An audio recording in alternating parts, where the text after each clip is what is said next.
الحمدللہ رب العالمین، الصلاۃ والسلام علی سید الانبیاء والمرسلین۔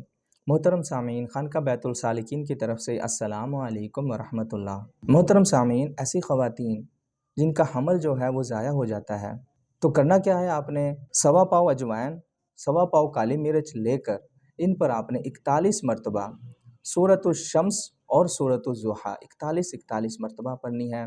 ہر دفعہ پڑھنے کے ساتھ درود ابراہیم آپ نے پڑھنا ہے اور بسم اللہ الرحمن الرحیم پڑھنا ہے، اور ان پر دم کرنا ہے اور آپ نے یہ استعمال کرنی ہے۔ انشاءاللہ تعالی یہ عمل کرنے سے حمل الحمدللہ ضائع نہیں ہوگا۔ اجوائن اور کالی مرچ جو ہیں، حاملہ خواتین روزانہ تھوڑا تھوڑا یہ آپ نے کھاتے رہنا ہے، یا آپ نے کھانا ہے، یا آپ سالن وغیرہ میں بھی استعمال کر سکتے ہیں۔ اس طریقے سے بھی کھا سکتے ہیں، اور اگر آپ ویسے کھانا چاہیں تو بھی کھا سکتے ہیں۔ انشاءاللہ تعالی اللہ تعالیٰ کے فضل و کرم سے حمل آپ کا ضائع نہیں ہوگا۔ فی امان اللہ۔ السلام علیکم ورحمۃ اللہ۔